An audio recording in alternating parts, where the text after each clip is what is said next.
All right, welcome everybody to the Gunner Technology Livestream, a weekly tech talk for non-techies and techies alike. I'm your host, Derry Merkins. Not with me yet is Cody Swan, President and CEO of Gunner Technology. He's actually currently on an interview with the Wall Street Journal. So I'm not entirely sure when that's going to end, but I wanted to hop on here just because I know some folks are probably waiting for us to get on air. So I can go through the usual stuff.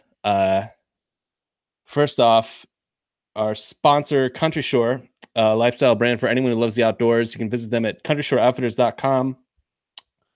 The winner of the Country Shore giveaway, which you can sign up for on our Facebook page, this week is James W. from Atlanta, Georgia. So, James, you got a sweet Country Shore hat like this one, which is looking kind of grungy. I got to get some new Country Shore hats. I wear these things all the time. Anyways, James, you got a much better looking Country Shore hat coming your way. So enjoy that. We had a question of the week too this week, which was, if I recall correctly, I think it was something like the average mobile phone user spends 4 to 6 hours a day on their phone. Do you spend at least 4 hours on your phone? It was somewhere around there. But anyways, that's an interesting topic to talk about while we wait for Cody to hop on. I actually have an app on my phone. It's called Moment. So check out the Moment app, because Moment actually tracks how much you use your phone on any given day. And I've tracked myself for the past week in preparation for this question of the week. And I averaged somewhere around, looks like maybe half an hour a day on my phone. Moment also tells you how many times you pick up your phone, which is kind of interesting. So in terms of pickups, I'm right around 20 to 30 pickups a day, which is actually kind of shocking, because picking your phone up 20 to 30 times a day means you're doing it once or twice an hour, which I guess isn't that shocking, but still seems like a lot. Just constantly picking up your phone. I guess more than that, because you're asleep for 6 to 8 hours. So maybe 2 to 3 times an hour you're picking up your phone and looking at it. We'll wait for Cody to get the results, because I know he tabulated all the results for the question of the week. So I'll be curious to see what you guys actually came up with for how often you use your phone. And actually, the day that I used my phone the most, which was an hour and 11 minutes, which is actually shocking to me. Although I have some stats here that I pulled up.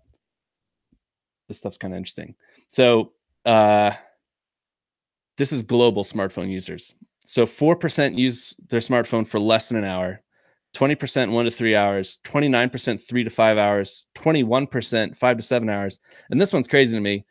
26% of global smartphone users use their phone for 7 hours or more a day, which is like half of your waking time basically spent on your smartphone.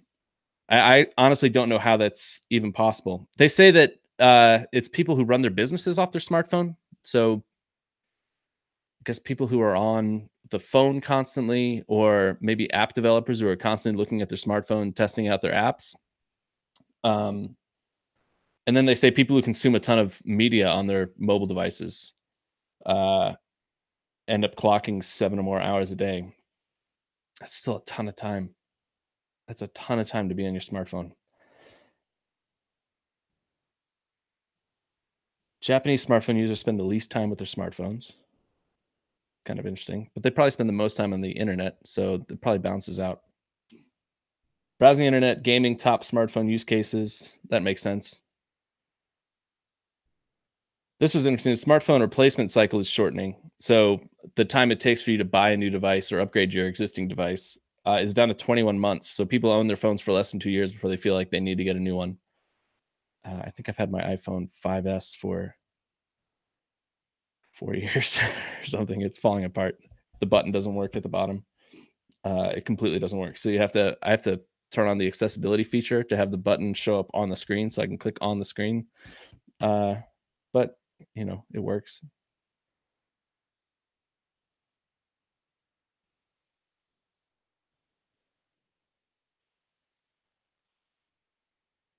More than half of smartphone users revealed they would be willing to spend more than $400 to replace their current device. So that's why Apple's stock is valued as highly as it is, because people spend insane amounts of money on Apple devices, and with good reason, because they're the best hardware you can buy right now.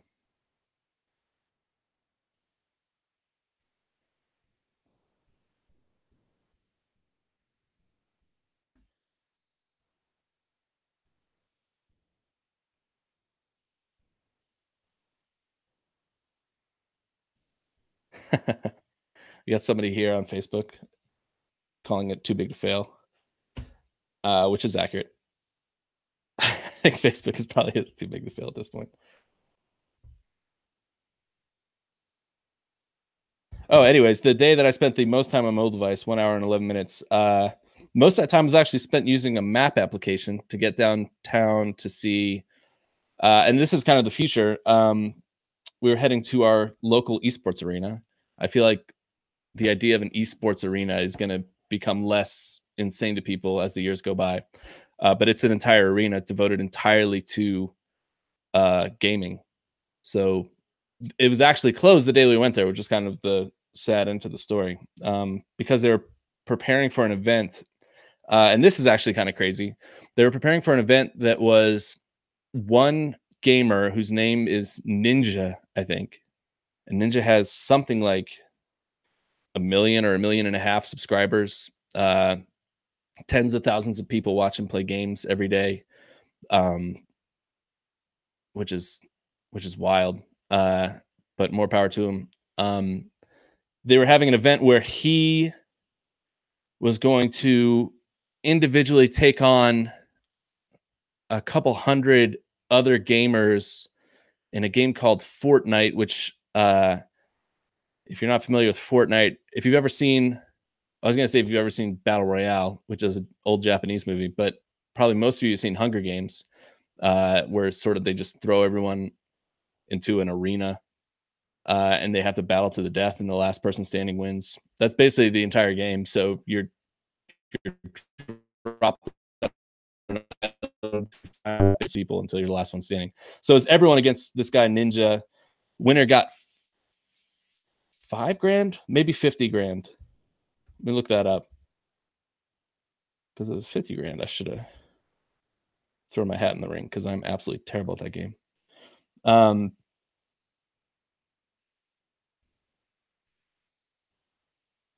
my goodness gracious. A couple thousand people showed up.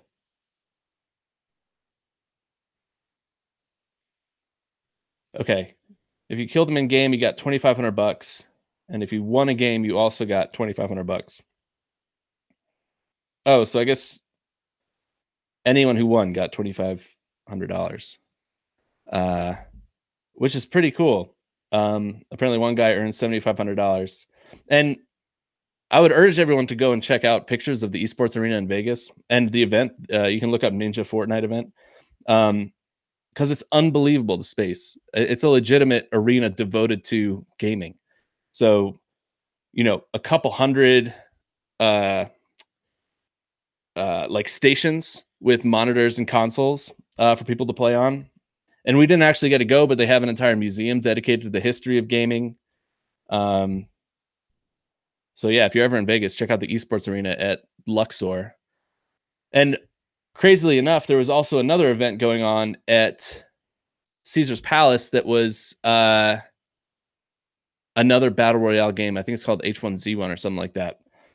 So there wasn't even just one battle royale gaming tournament in Vegas last weekend. There was two going on at the exact same time, which is the future of sports, the future of events, really.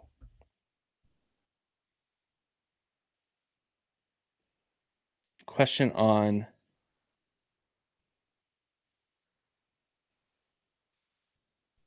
Periscope about what kind of headphones I'm using. And I think they are AT230s. Let me take a look real quick. We'll pull up history here.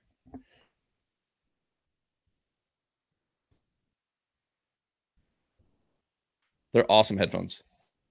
I would recommend everyone get Audio Technica headphones.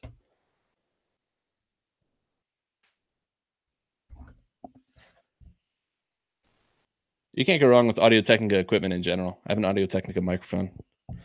That is an AT 2005, which is an awesome microphone.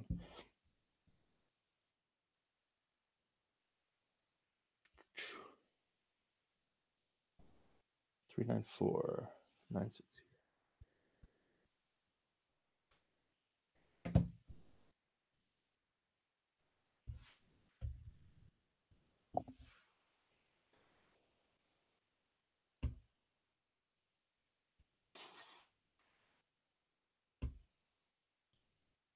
Audio Technica ATH M50 professional studio monitor. It's actually a new one, M50X. So you could try those out too. I'm sure they're just as good. Um, Super comfy, really good audio. Can't recommend Audio Technica stuff highly enough. I'll add that in chat too. What was that?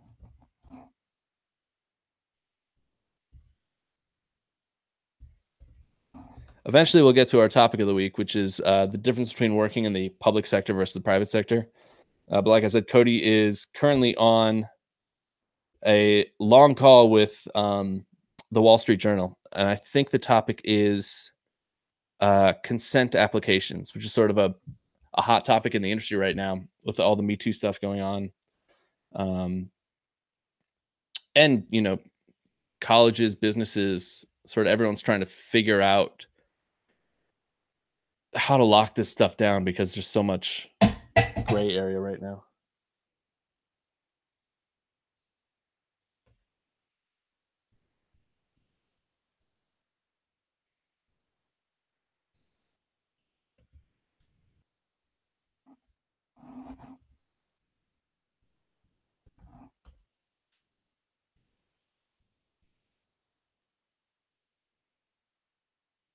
I had a request to sing a song.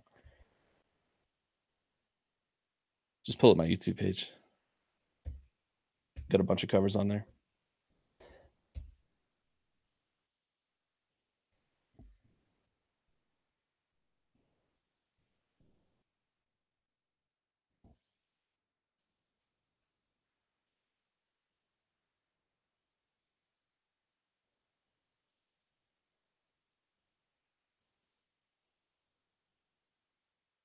More than half of respondents subscribe to digital streaming services. 1 in 3 respondents use Netflix. 2 in 5 use Amazon Prime.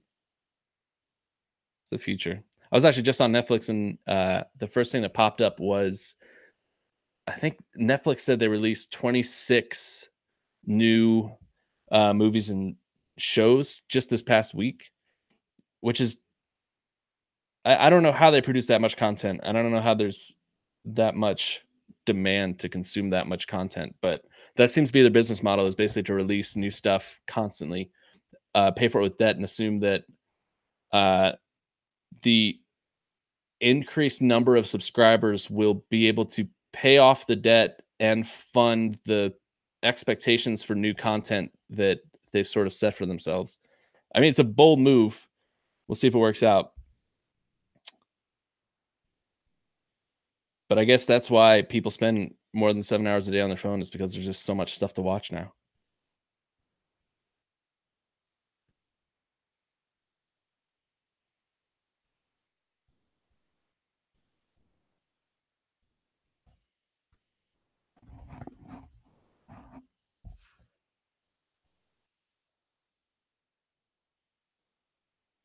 Someone says their favorite gaming device right now is their mobile phone, which is interesting and kind of sad. Um, I'm sort of I come from the generation of 8-bit Nintendo and 16-bit Nintendo or Super Nintendo. Um, so I have a soft spot for consoles and console gaming. I also like the idea that consoles can control their content. They have sort of more control. And I know that was Nintendo's big reason for not going mobile, not releasing their games on mobile devices, which obviously they cut bait on that stand because I know there's a Mario game, like a native mobile Mario game that they released last year. And I think there's some RPG they released too. but it does make a difference that it allows them to have quality control when they keep everything on consoles, so they can decide exactly how the experience is going to be for people who play their games. Mobile devices, it's a little more open ended. You don't have as much or as tight a control on how the experience is going to be. So I'm kind of with them on that. I personally like playing games on console. I can't remember the last game I played on my mobile phone. I think maybe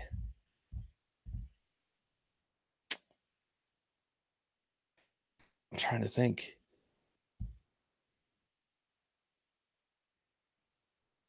Maybe Cut the Rope.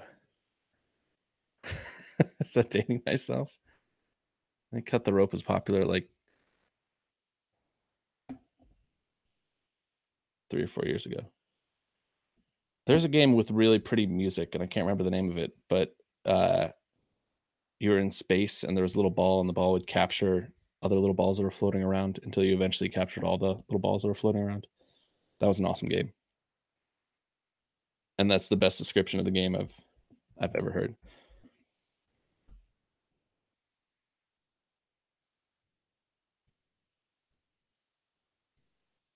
But yeah, I think I'll be a console gamer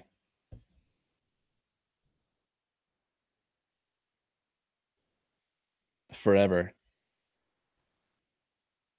Although I'm not sure consoles are going to be around much longer, as far as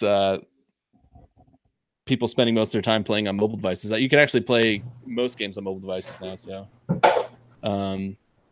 that might be All right. There he is.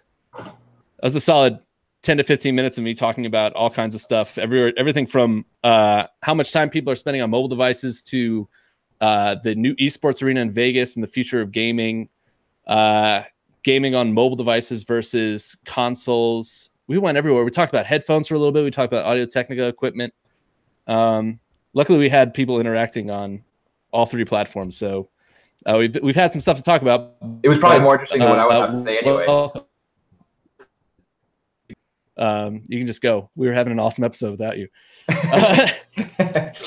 But we've done all the intro stuff. If you want to talk about the question of the week, I sort of started to talk about it because I actually installed an app on my phone that tracked how much time I spent on my mobile device, which ended up being somewhere around like half hour. So half hour a day, which I think is well under the hourly cutoff for the question of the week, which was 6 hours. And most people reported being under 6 hours. And so I mean, like, again, like 85% reported being under 6 hours. But I looked that up, and people, it's like income. People wildly over-report their income and wildly under-report the amount of time they spend on their mobile device. So yeah, so I would actually encourage people to install the Moment app on their phone and track exactly how much time you're actually spending on your phone, because it'll track.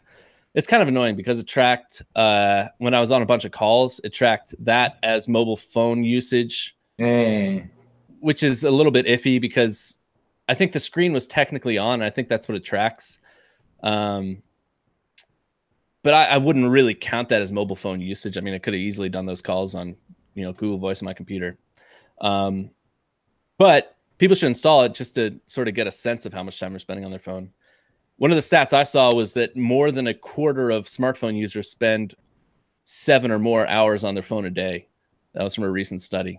Interesting. So maybe a lot of folks are spending a ton more time than they think on their smartphones. Oh yeah, I'm sure most people are. I'm sure most people are, and that kind of leads into this week's question of the week, which is, what would you rather give up, your television or your phone?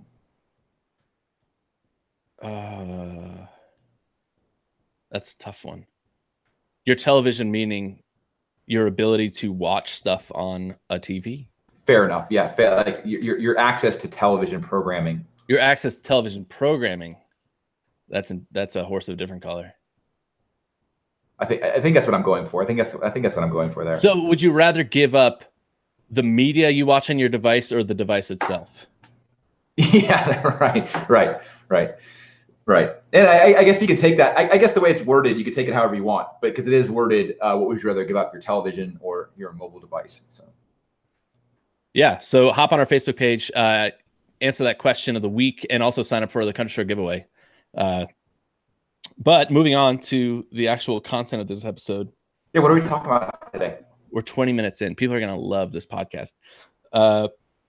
Today, the topic of the week is what is the difference between working in the public sector versus working in the private sector? And private sector not including entrepreneurial clients, private sector meaning sort of small to medium-sized businesses. Oh, that's a good one. And I suppose we mean like working with as vendors, since neither one of us has like worked at the postal office or post office before. So, which speak for yourself. I clocked some hours in the holiday season just to help out Uncle Sam with some deliveries there. Exactly, and Uncle Santa. Yeah,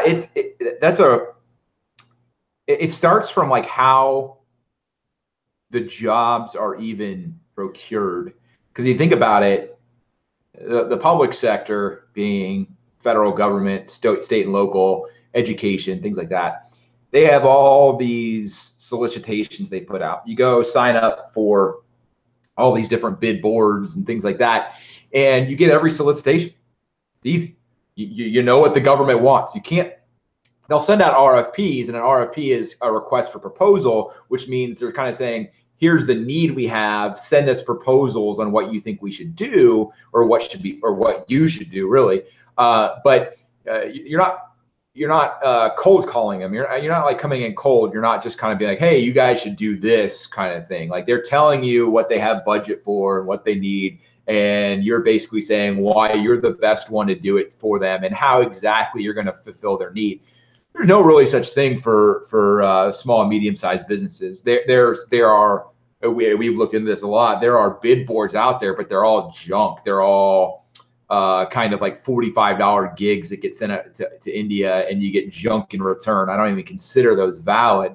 So with businesses, and especially small and medium, you kind of have to expose the need for them. They don't really know even what's out there. The government works with a lot of different agencies who are constantly telling them, you need this, you need this, you need this. And the government's like, oh, okay, well, I guess we need this. And so then they go out and find someone to build it. Small and medium-sized businesses, they don't have that. So they kind of have to be told what they need by somebody.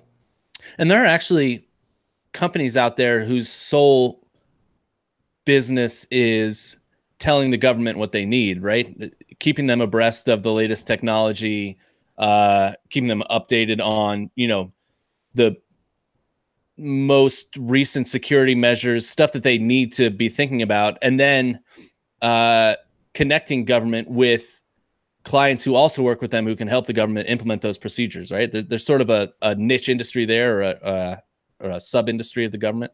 Yeah, and the largest one, which I'm sure a lot of people have heard of, is Gartner Research, so Gartner. You hear Gartner all the time on, like CNN and stuff. CNN, yeah, all the time. And so Gartner's business model is that they sign contracts with the government. Basically, these contracts are to provide research and suggestions. The contracts aren't to actually implement anything. Gartner doesn't build anything. They have analysts, they have researchers, and they provide this research and suggestions to the government. The government then goes and finds companies to kind of build what Gartner is suggesting.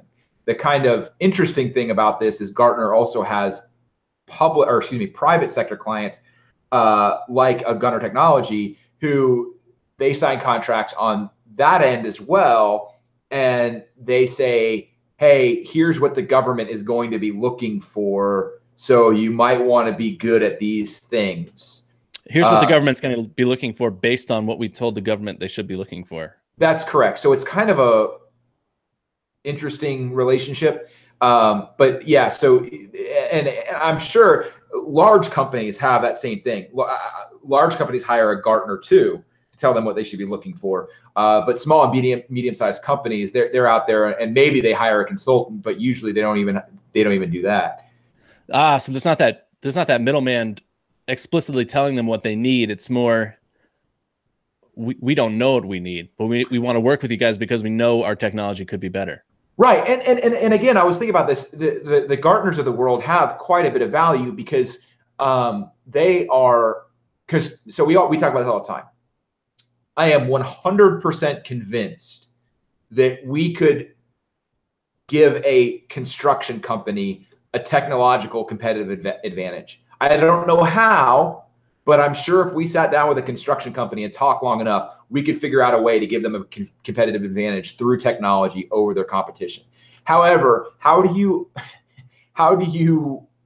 approach that client? Hey, we know you need something, but we don't know what it is. Like, you sound like a scam artist. So hire us and we're going to build something that we don't know what it is. You don't know what it is, but we guarantee it's going to help you.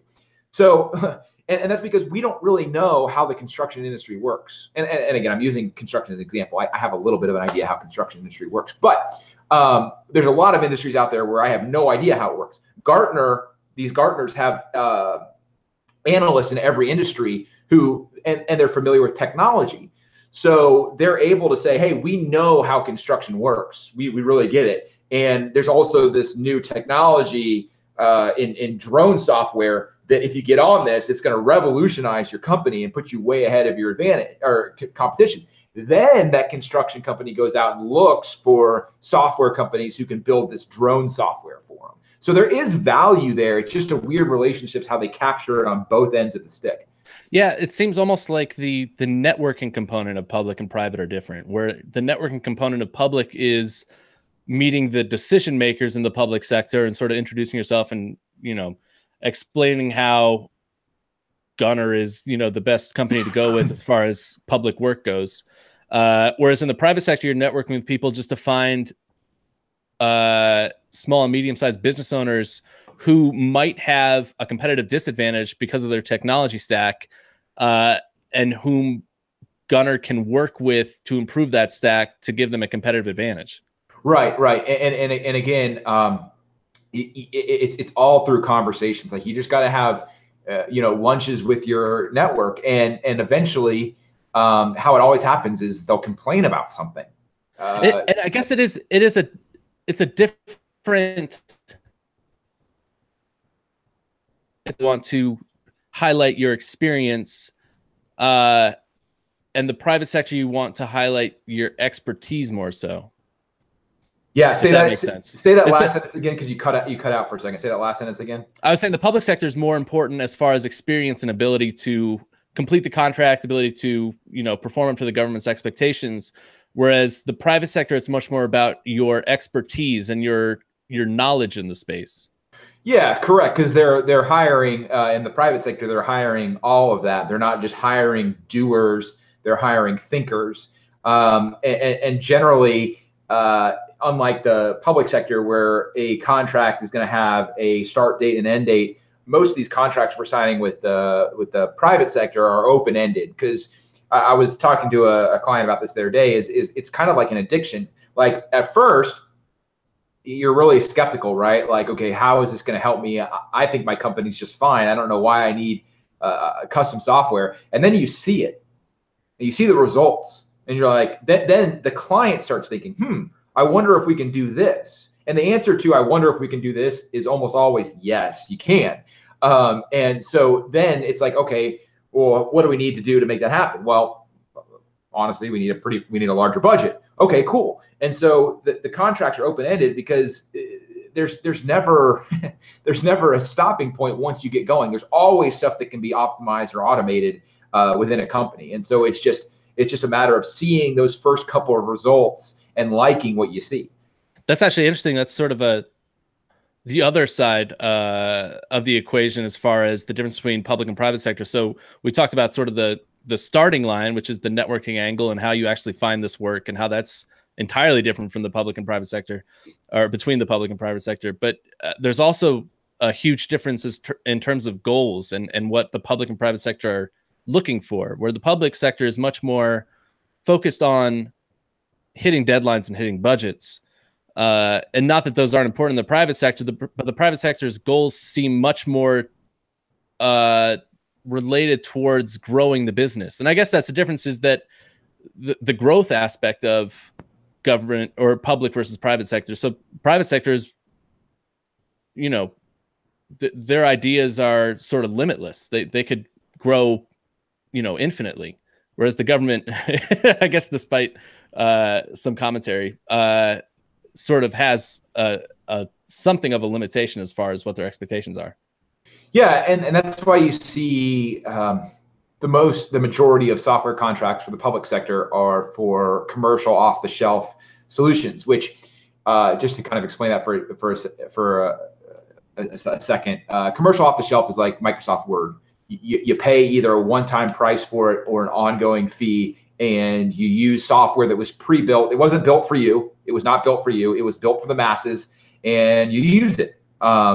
And so that's a lot of what the private sector is going after, because they just need something and they need something quick. And the weird thing is they sign long-term deals on these commercial off-the-shelf products, like 5 years. And what's really weird about that is like so much can happen, especially for a product-based software company in 5 years. And so a lot of these contracts that I see are like, we're coming out of a 5-year contract with X, Y, and Z, who went defunct 3 years ago. So they've been using software that hasn't been updated in 3 years. That's tough. I mean, that you can't. It's weird too, because the pace of technological innovation is only increasing. It's almost like and I always mix this one up. Is it Moore's law? Is Moore's law the CPU? Moore's law is the chip. Yeah, the chip, the CPU. Yep. Okay. Yep. Murphy's law is where anything can go wrong will go wrong. Will go wrong. Okay. Yep. But we're sort of in an era where stuff is changing. It almost feels like it's changing monthly. It's probably quarterly or semi-annually, but you can't have 5-year contracts in this world anymore. No, and to your point, this is more your point than my point, but it's becoming increasingly difficult to separate useful technological changes and advantages from hype. Yeah. And it's frustrating, and I know you get more frustrated than I do about this, because there are hype trains leaving the station constantly. Yeah, and to your point, like, can we just focus on building something useful? And that's the end goal in all of this, but people get so sucked into hype. So again, taking the public sector, the private sector, where it's hard enough for them to realize stuff that will actually move their business forward, but then all they start reading about is the blockchain. And so blockchain or peer-to-peer networks or whatever the buzzword of the quarter is, and they're like, man, I need to do something with the blockchain. Everyone's freaking talking about it, and I don't want to lose our rating on. I'll beep that out. I'll beep that out. I don't want to lose our rating, our G rating. So everyone's forking talking about the blockchain. That's right. So then they just want something on the blockchain, and it provides no value, and it hurts everyone because they spend a lot of money on something that they don't need, and so then they think all software is a joke. And then they never go back and look to software for a competitive advantage again. So it's really hard to, number one, separate value from hype, and then communicate why hype is just hype and why you should focus on value rather than hype. What have you seen as far as latest and greatest goes with the public sector? Do they seem a bit more cautious about jumping on the latest hype train? They do. And it's interesting because one thing you don't see any contracts for in the public sector is blockchain. Nothing. There's nothing that says we're looking to build a blockchain solution. They don't chase hype at all, for better or for worse. Because again, sometimes they really should chase new technology. It's not hype that really does provide value, but they're kind of so stuck in the past they shy away from it. I've seen, what we have talked about is we see a move. They say they want agile, which we've talked about how they don't really want agile, but they're saying they want agile, which is not new, but it's like new in the last 2 decades, decade and a half kind of thing. It's just new for the government, I guess. Right, it's new for the government. And I was looking at this bid for the city of New York, and they were looking specifically for new technologies. I can't really parse through what exactly they're looking for, but they were looking for serverless architecture, and I was blown away by seeing that. So some of them, and again, it's more at the local level, surprisingly, that are looking into kind of advantages. But it kind of makes sense because the federal government has a lot of money, state and locals don't. And so one thing technology is, especially cutting edge technology is really good at, is eliminating costs. So without getting into the technical details of serverless architecture lets you have an infinitely scalable system, which is usually really expensive to maintain at the cost of having a normal system. So it makes sense that the state and local are looking more into the cutting edge stuff in order to kind of fit within their budget. All right. Well, we're 35 minutes in, with about 15 minutes of me talking nonsense. So any closing thoughts on public versus private sector, the differences between them, the advantages or disadvantages of working in one or the other? Well, I would say that the advantages of working in the private sector are that you, are focusing. Usually, you're building more fun things, meaning it's more innovative. Where in the private sector, what's innovative is how you approach what you're building. The innovation in the private sector is actually what you're building. So usually the work is more fun in the private sector. In the public sector, it's much more secure. You're going to get into a 5-year contract, and also, like I said, it's very easy to find what the government is looking for. So those are definitely two advantages to the public sector. The private sector, again, along with working on more fun things, you have a chance to be rewarded for your success. Meaning, once you're in a 5-year contract, you're in a 5-year contract with the government. But if you're in a contract with a company in the private sector and they're seeing revenue growth or cost shrinkage from the products you're building, you're going to see more work. You're going to see more revenue for yourself. It's much more of a meritocracy in the private sector, which kind of makes sense. So as I'm talking about it, it's kind of like the same benefits you get from like going into a career in the public sector versus the same benefits you get to go into a career in the public sector. Kind of are the same things about working as a vendor with either of them. Yeah, I guess on the flip side, it is a bit riskier working in the private sector versus the public sector because private sector can actually go out of business. The public sector isn't really going to be anytime soon. Yeah. So I guess there are advantages and disadvantages with both of them. So I guess that's going to do it for this episode of the Gunner Technology Livestream. Make sure to tune in next week, Thursday at 1 p.m. Eastern time, where we'll probably both be on. Kind of a weird thing this week. Shout out to our sponsor, Country Shore, a lifestyle brand for anyone who loves the outdoors. Check them out at countryshoreoutfitters.com. Sign up for the Country Shore giveaway on our Facebook page. And also on our Facebook page, answer the question of the week, which, Cody, remind them one more time. What is that question? What would you rather give up, your mobile phone or your television? And you can't answer neither. I couldn't live without either of them, even though that's the actual answer at this point. But make sure to check out the podcast for this episode on iTunes. Make sure to check out a blog post on gunnertech.com. Check out our ebooks on Amazon, iBooks, Barnes & Noble, Kobo, and anywhere else ebooks are sold. And check us out next Thursday at 1 p.m. Eastern time for the next episode of the Gunner Technology Livestream. I'm Derry. That's Cody. We'll see you next week.